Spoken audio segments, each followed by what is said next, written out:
All right, Shalom. We're the brothers from the GMS Atlanta camp. We want to start off by giving all glory and infinite praises unto Yahweh, Ba'ashem, Yahweh Shai, Wa, Ha, Kodash, Rakah. Salutations to the Akim throughout the four corners that are putting their life on the line week in and week out, in season and out of season, prophesying the gospel of Yahweh, Ba'ashem, Yahweh Shai. And double honors to our apostles and the elders at Great Millstone that teach us this truth and that rule well. That's right. You know, we coming real quick, just, you know, in the spirit, and we just gonna get into, you know, brothers walking in wisdom, really. Well, the spirit had us to go into speech, but it's more so brothers walking in the wisdom and knowing how to, you know, deal with brothers, how to speak to people within the world, speak amongst brethren, and when dealing at camp, man, you know, when you know, dividing this truth. You gotta make sure that you know you choose your words carefully, and that your like the scriptures we're gonna get into, that your speech be seasoned with salt, man. Mm-hmm. You know, but we just gonna get into it. It ain't gonna be too long. I read it for you. Come on. This is Colossians chapter 4 verse 5. It says, "Walk in wisdom toward them that are without." And who are the people that are without? It's these 2/3, man. It's these nations outside of Israel, but more so the elect that is yet to be waking up, man. Because we know that the 2/3 that they've been found defective, man. Like they've been found wanting, and that word wanting goes back to defective. So they ain't gonna get this truth anyways, man. So they'll always be without until they get the kingdom. So it's about the elect. Those are the ones that are walking without. Mm-hmm. You can continue, right? Can I get a quick precept? Yeah, come. This is Acts chapter 13, verse 46. Then Paul and Barnabas waxed bold and said, it was, speaking on, laying back on what the brother was saying, walking in wisdom towards those that are without. This is what Paul and Barnabas did. So Acts 13 and 46, then Paul and Barnabas waxed bold and said, it was necessary that the word of the Most High should first have been spoken to you, but seeing ye put it from you. So he's speaking to the circumcision, ones that know they're Israelite, because it was first spoken to you. But seeing ye put it from you, because the house of Israel are stubborn, they're bastards, which means illegitimate children. Okay? But seeing ye put it from you, and judge yourselves unworthy of everlasting life, lo, we turn to the Gentiles, which are Israelites, but they don't know yet.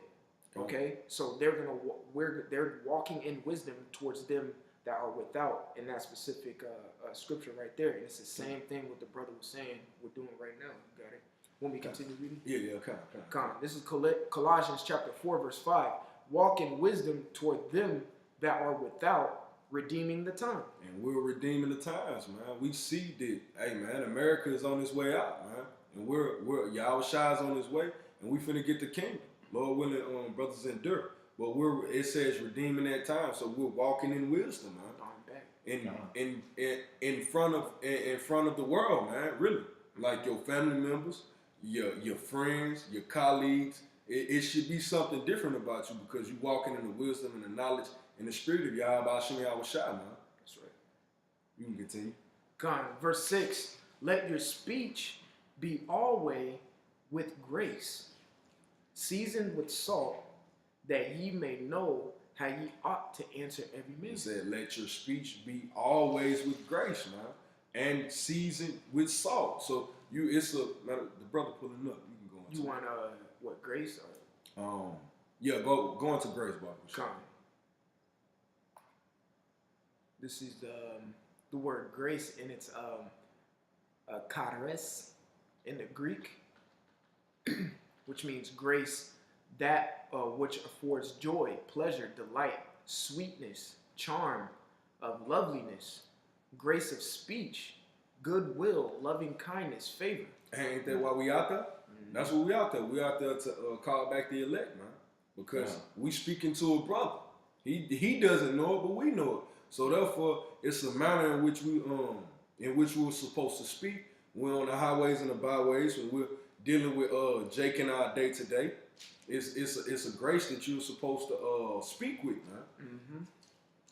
This is a good one right here. It says, of the merciful kindness of the Most High, Yahweh, exhorting his holy influence upon souls, turns them to Yahweh Shai, keeps, strengthens, increases them in, it says Christian faith, but speaking of in this knowledge, affection, and kindles them to exercise of the Hebrew, the Israelite virtues. Okay? And that's not the Christians. Yahweh Shah too. How he established his words in your thoughts. That's right. If I can get that. Yeah, Go ahead. This is on Proverbs 16:1. That's I got The that. preparations of the heart and man, and the answer of the tongue is from the Lord. That's right. All thy ways of man are clean in his own eyes, but the Lord weighs the spirits. That's right. Reread verse 1. Con. This is Proverbs 16:1. The preparations of the heart and man, and the answer of the tongue is from the Lord. All right. When you go into that word preparation, it means arrangement. Okay. Con. And it says the answer of the tongue, meaning what you speak. Okay. All right. So that's exactly what we're going into. So And, so everything that goes on in your head is coming from the higher power. Con. And when you regurgitate it out of your mouth, and that is still from the higher power, because he arranged for you to say those certain things with grace, like it says in Colossians 4:6, to be, to come out like that and be said. You got it, Doc? Yeah, and like again, in order for that to happen, think about it. Steps to it like orders. Becoming the volume of a book. What are we supposed to do? What are we supposed to do? We're supposed to read this book, and then we're supposed to speak. Mm-hmm. And that's the Lord speaking through us. And if I can get verse 3. Yeah. Go ahead. Proverbs 16:3. Commit thy works unto the Lord, and my thoughts shall be established. That's right. That's it on that. So with that, it's a lot. And I'm gonna toss it back to y'all, Akim. Hey, and just while that brother's getting that precept, I know this brother's an example for of it when we were speaking or whatever. When we talking to this brother, sometimes it'll literally take this brother 10, 15, 20 seconds to really reply to you. And you would think the brother was egging you, but when I asked him about it, I was like, do you be egging? Do you be egging people or whatever? He said, no. It's just I'm really thinking about what I'm gonna say, my response. He's just not talking just to be running his mouth. It's actually it's substance is coming out. That's seasoned speech. He's just not just kicking random rhetoric like niggas do in the world, man. Yeah. This is a man of calculated thoughts, man. And that's all of us brothers up here, man. All brothers that's in this truth. You should be a calculated thinker and watch and really understand what you're saying before you say it, man. That's right. Just like with the Akim, when you're around brothers, it's especially for you guys who's trying to get into the camps. You want to be very careful and particular of what the words you say, because the Lord, He coming through certain brothers. He's speaking through certain brothers.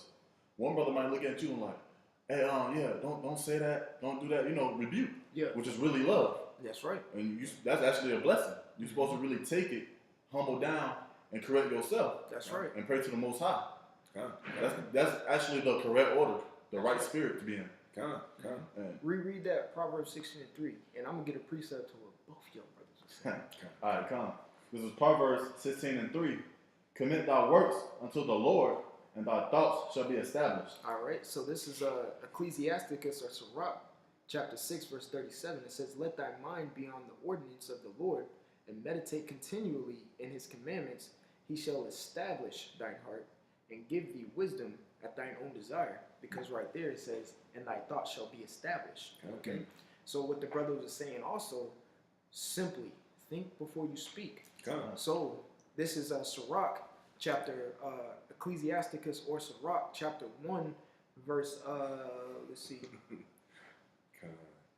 Salat, bear with me. I just lost. There it is. Verse 29. Be not an hypocrite in the sight of men, and take good heed of what thou speakest. So know what you're saying. Okay? Know what you're saying. Take some time. Even a split second is a good enough time to say the right things. The Lord will put it in you, especially if you're meditating on His ordinances. Yeah. Y'all brothers go. And when you meditate, that's actually wisdom. Yes. I'm gonna just bring this out real quick. This is 1 Corinthians 2 and 5. Mm-hmm. That your faith should not stand in wisdom of men, Mm. but in the power of the Most High. That's right. Because of wisdom in this world, it ain't good. You know what I'm saying? Ain't good. The wisdom of men. But go ahead. Con. You can say, That was it on that one. come on. You want to go Oh, back? actually, verse 6. Go ahead. Howbeit we speak wisdom among them that are perfect, which are the elect, if I'm not mistaken, right? Yeah. The lost elect. This perfect. Con. Yet not the wisdom of this world. And that's what you were just speaking about. That's right. Because the wisdom of this world is none but Esau. You know, niggas doing carnal things out there. That's right. Nor of the princes of this world that come to you not. And that, I just wanted to, you know. Yeah, go come off on. that. You pull Titus Come on. 2 and 6. Come on. This is Titus chapter 2, verse 6. It says, young men likewise exhort to be sober.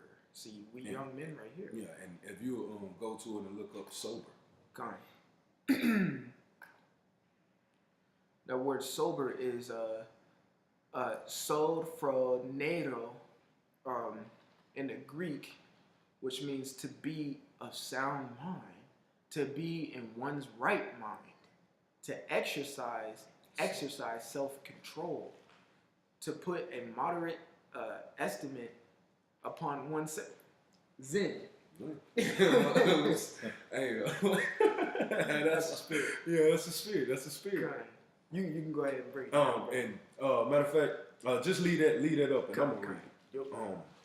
It says, "Young men likewise exhort to be sober-minded," and it said to be sober-minded is to be in one's right mind, to exercise self-control, and that's what the brother was just saying earlier. It's simply think before you speak. That's exercising self-control, man. Having that rule over your spirit, because I know when I first came in, I'm coming out of the word, you cuss a lot. And then where I come from, it's a lot of cursing that goes on. But I can't rely on the fact that I always fall back on, oh, that's where I come from. Like, no, it's about growing, man. It's about showing some form of discipline and self-restraint. Have exercise and self-control, man. So basically every exhortation or every presentation of the scriptures don't have to come with so-called vulgar language. It doesn't have to come with fancy words in that matter either, because we know that Renee, he was a very eloquent speaker, man. That's right. But at the same time, he showed himself not to be sober-minded, man. What's that? Where Paul is speaking about excellency of speech. God. But we can go back to Titus. No, if you had something that you was gonna bring up on that. I don't think I can find it. It's a lot. No, you got it all. Okay, kind. We can go back to that.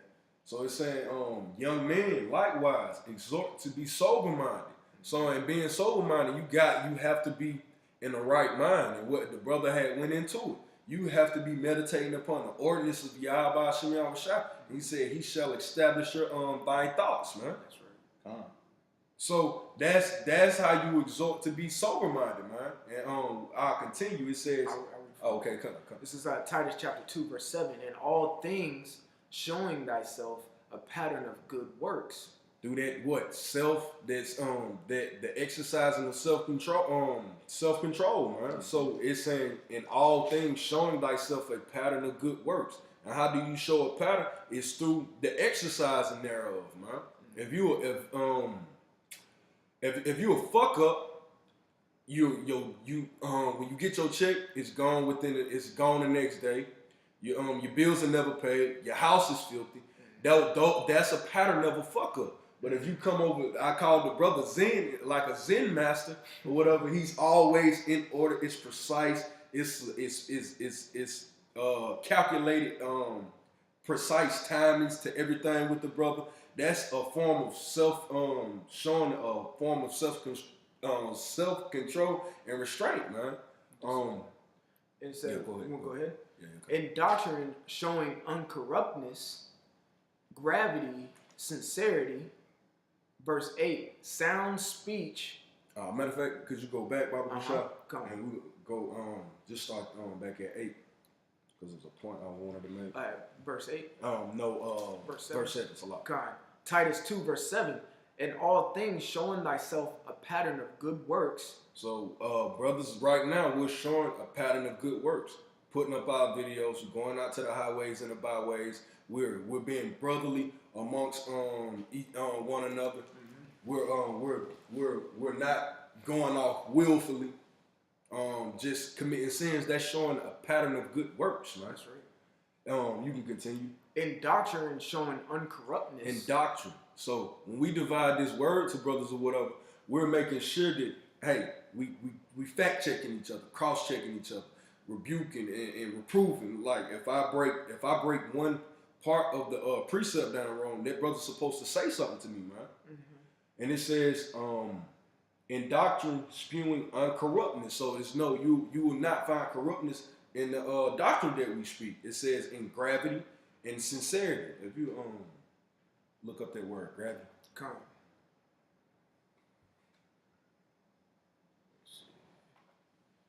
All right. The word gravity is semnotos in the Greek, which means the characteristics, or the characteristic of a good thing or person which entitles to reverence and respect, dignity, majesty, and sanctity, honor, purity.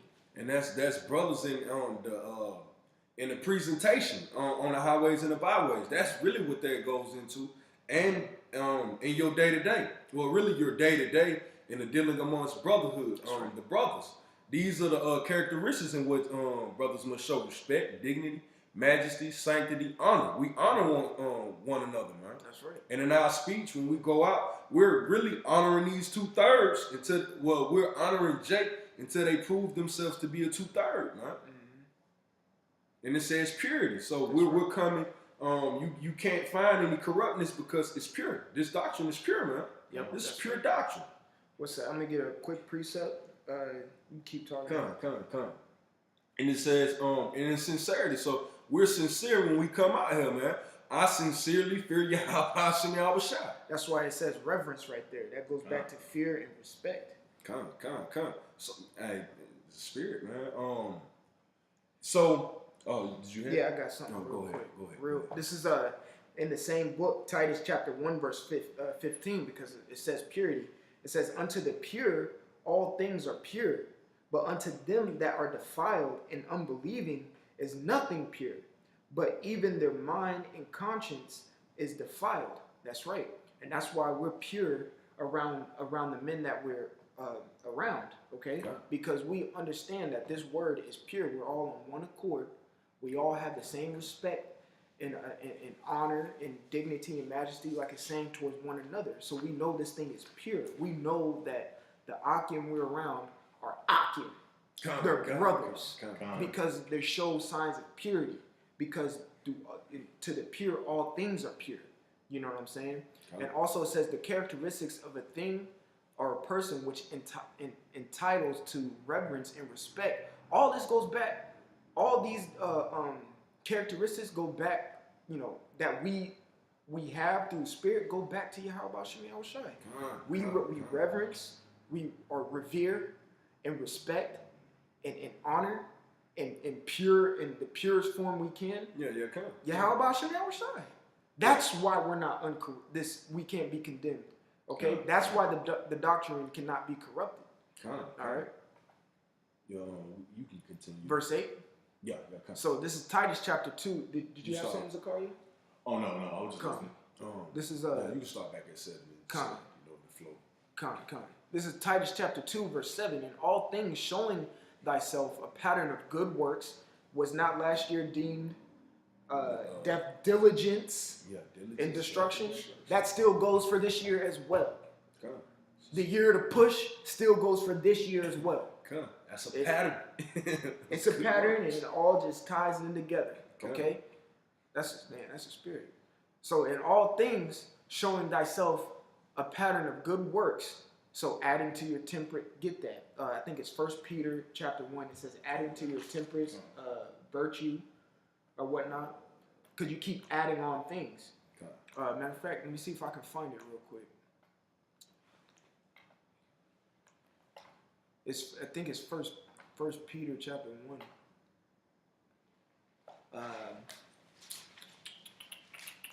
Say what was in Temperance.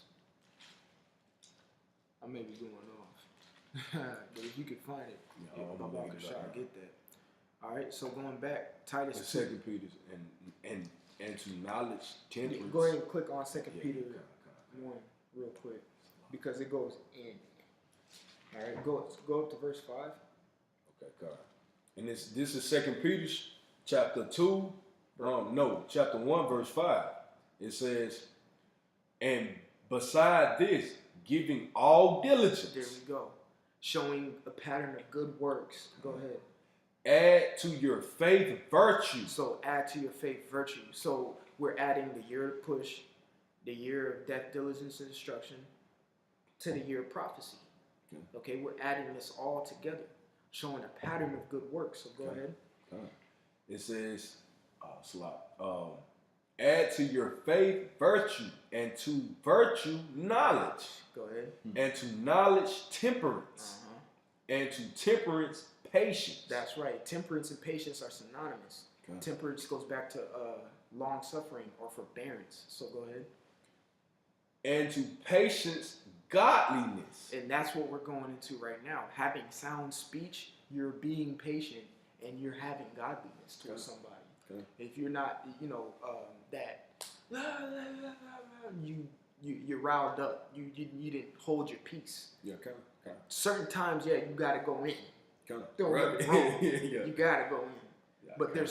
there's a lot of times where you have to have sound speech, and like we read in Colossians 4 and 6, be with grace.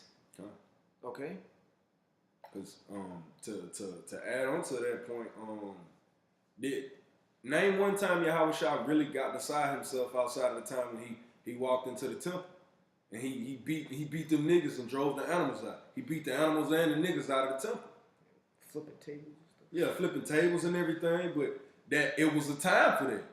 Yep. It was a time. Yahweh Shah was an example that, it's a time and a season to all things, man. I was just thinking about that scripture.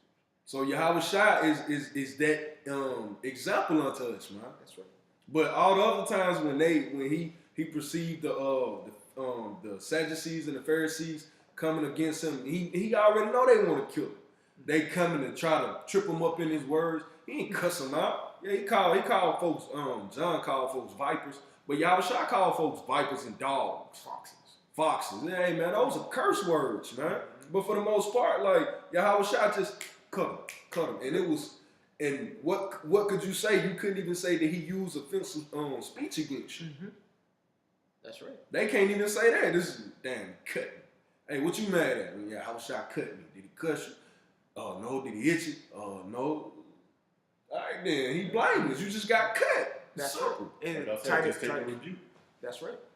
Titus 2 is going to go into what the brother was just saying. And on top of that, when you do read it, it's in some of those instances, the scribes and Pharisees did not come back to Yahweh Shah. Yeah. It says that. It's like, and they never asked him a question again.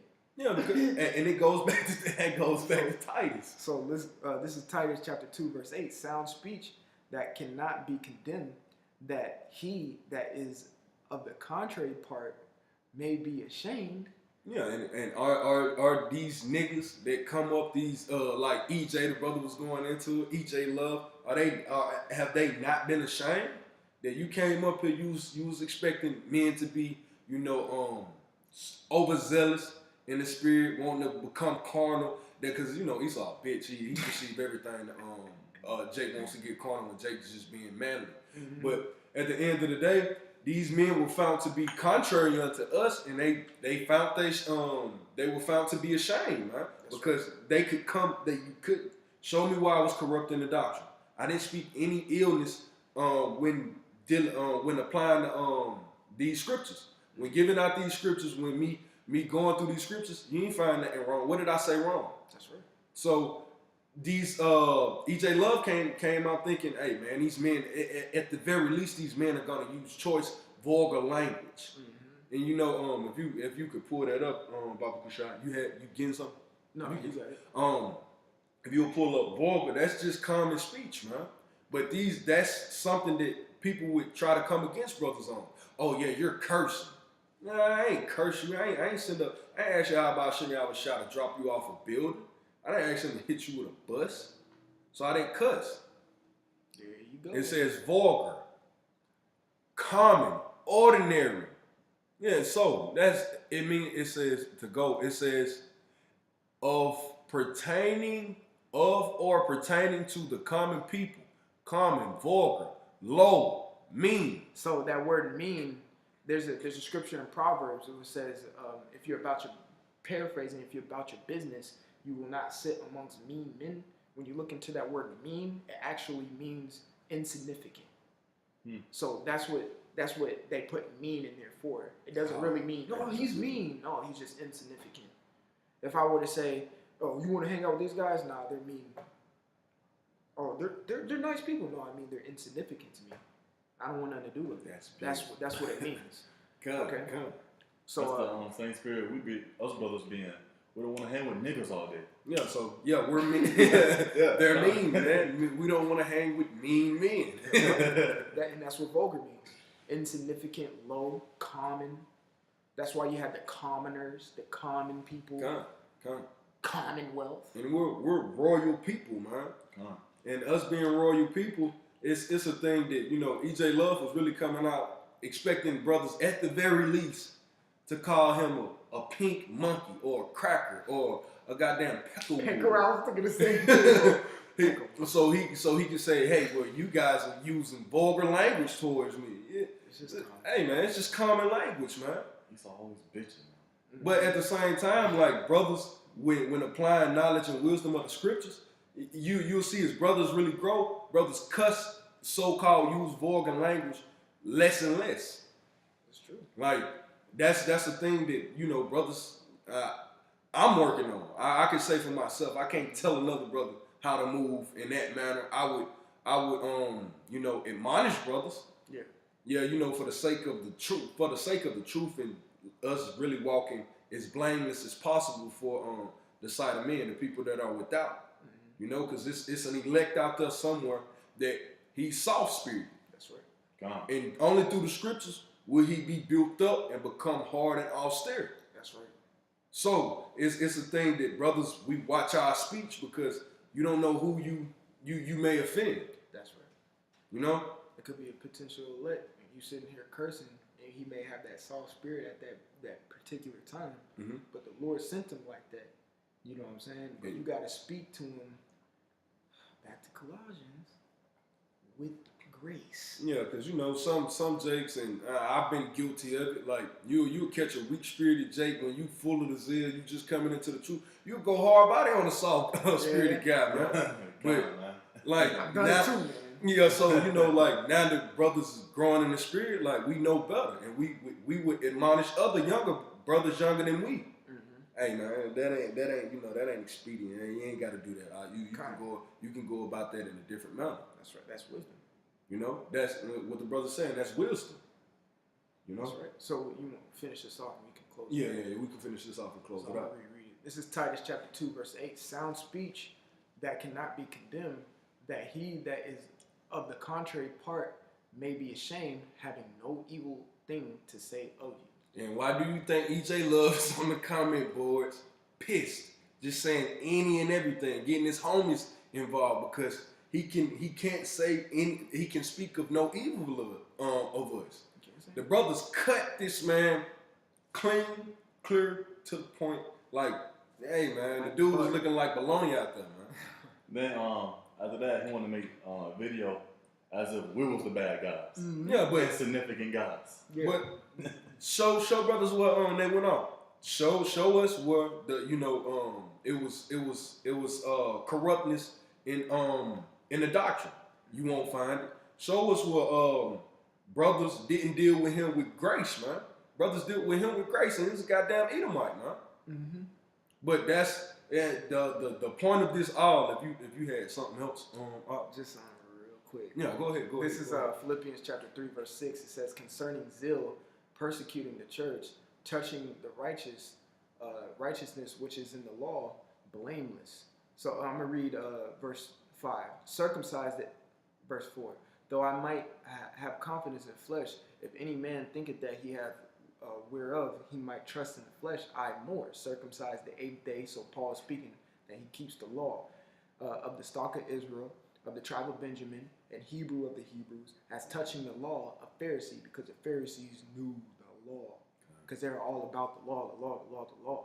Paul knew the law. He was like a top, if I'm not mistaken, top a top Pharisee. Pharisee. That's why he had so much power. That's right. It says, concerning zeal, persecuting the church, touching the righteous, which is in the law, blameless. Meaning, like, look, what can you find that I'm wrong about with the law? It's the same thing. Since we're coming with this doctrine, we gave it to him. Yeah, okay. Simply, with grace. When you watch that video, Elder Tazawam and Elder Abba, all them, Barzal. Elder Barzal, all them came with him with just, look, this is what it is. They weren't, fucked up, shit, blah, blah, blah, blah, blah. He's like, look, laid it out. If you can't get it, they cut them up. Okay. Clean, nice, not like butter, man. Just right there. And what can they say? They can't say no evil towards us. What can you say? We just came out the book. Like the brother brought out the volume of the book. Kind. Yeah, brothers. But you know that was really, you know, if you had anything else out. Oh, well, he was just saying, clean cut coming right out of the book.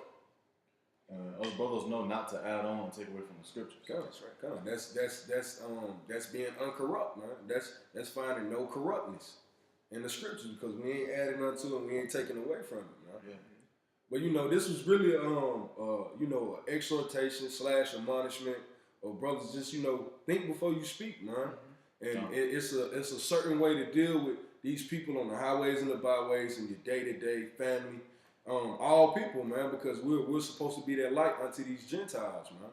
And the greatest example that we have right about now to show really how to deal with people on the highways and byways, you have to watch the apostles and the elders and show me. Well, you will see Apostle Tahar just going a vulgar rant. You won't see it. Hey, he'll probably tell you get the fuck up the street, get the hell on. But that's about it, man. You know, but this is just, you know, we just came in the spirit of Yahweh Hashem Yahweh Shai. Like, hopefully brothers were edified. And still, before we leave out, we want to give all glory and all praises unto Yahweh Hashem Yahweh Shai, Wa, Ha, Kodash, Rakah. Salutations to the Akim throughout the four corners that are putting their life on the line week in and week out. And double honors to our apostles and the elders once again, a great millstone that teach us this truth and that rule well. Hopefully you brothers will edify until the next time. Shalom. Shalom.